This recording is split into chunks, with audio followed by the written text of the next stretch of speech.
Voz muito conhecida aqui na Brasileira do Chiado. Pouco depois, o bispo de Beja é que me disse que ele trazia calções vermelhos. A Mariana e o Chamili estão sozinhos em cena e às escuras, dando a entender perfeitamente que fizeram indecências no quarto. Depois Chamili, completamente satisfeito, despede-se e salta pela janela com grande mágoa da freira lacrimosa. E ainda hoje os turistas têm a ocasião de observar as grades arrombadas da janela do quinto andar do convento da Conceição de Beja na Rua do Touro, para onde se diz que fugiu o célebre capitão de cavalos em Paris e dentista em Lisboa. A Mariana, que é histérica, começa a chorar desatinadamente nos braços da sua confidente e excelente pau de cabeleira, Soror Ignês.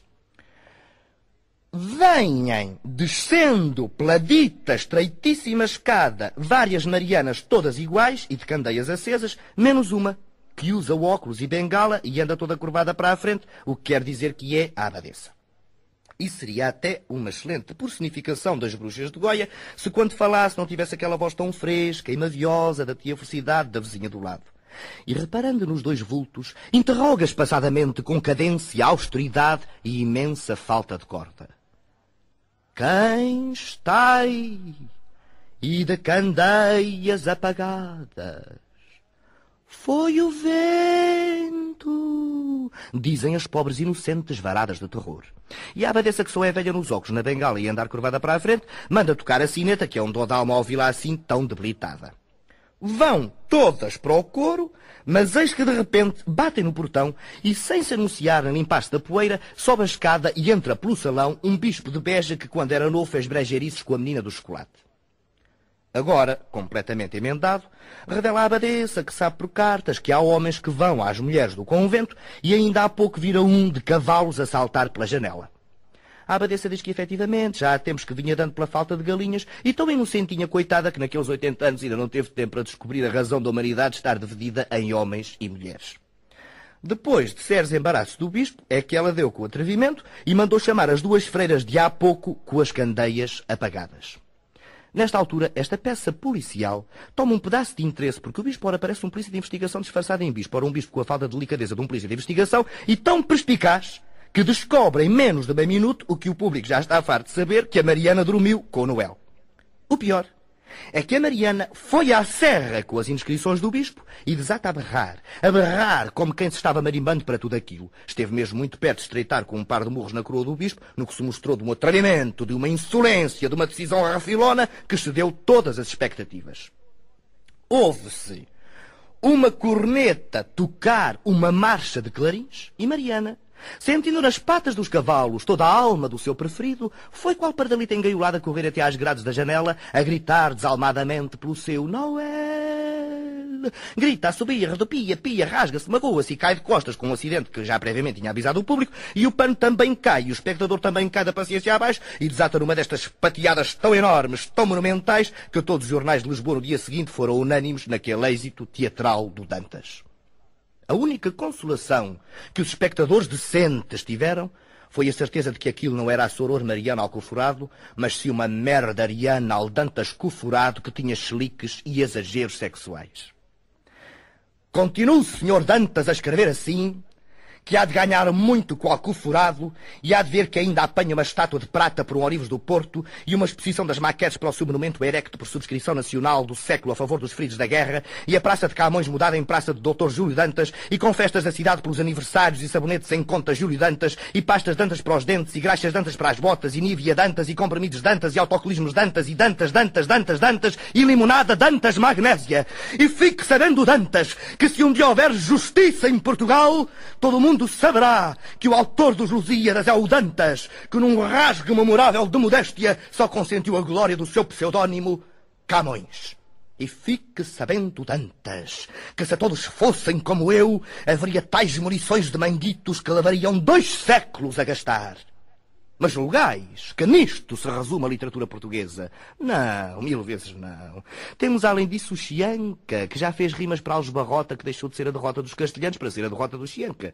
E as pinoquices do Vasco Mendonça Alves passadas no tempo da avózinha. E as infelicidades de Ramada Curto. E o talento insólito de Urbano Rodrigues. E as gaitadas do Bran. E as traduções só para homens do ilustríssimo, excelentíssimo Sr. Mel Barreto. E o Frei Matas Nunes Mocho. E a Inês chiflítica do Faustino, e as imbecilidades do Sousa Costa, e mais pedantices do Dantas, e Alberto Sousa, ou Dantas do desenho, e os jornalistas do Século, e da Capital, e do Notícias, e do País, e do Dia, e da Nação, e da República, e da Luta, e de todos os jornais, e os atores de todos os teatros, e todos os pintores das belas artes, e todos os artistas de Portugal que eu não gosto, e os da Águia do Porto, e os Palermas de Coimbra, e a estupidez do Aldemir César, e o Dr. José de Figueiredo, o amante do museu, e Sousa Pinto, e os burros de Cacilhas, e os menus do Alfredo Guisado, e o raquítico Albino Forjás Sampaio, crítico da luta, a quem o Fialho com a imensa piada interessou que tinha talento, e todos os que são políticos e artistas, e as exposições anuais das belas artes, e todas as maquetes do Marquês de Pombal, e as do Camões em Paris, e os Vaz, e os Estrelas, os Lacerdas, os Lucenas, os Rosas, os Costas, os Almeidas, os Camachos, os Cunhas, os Carneiros, os Barros, os Silvas, os Gomes, os velhos idiotas, os arranjistas, os impotentes, os tolerados,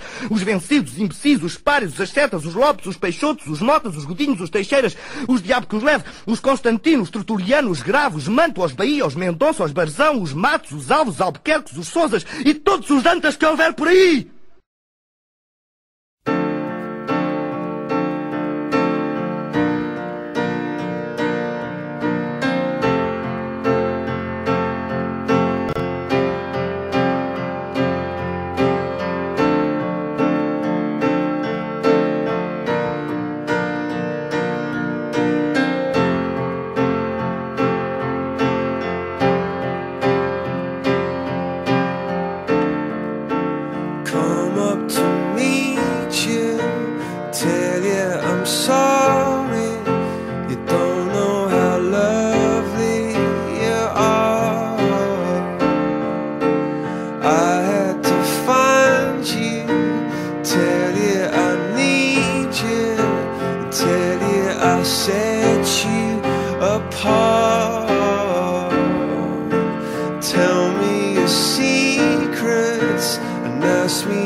Take me back to the start.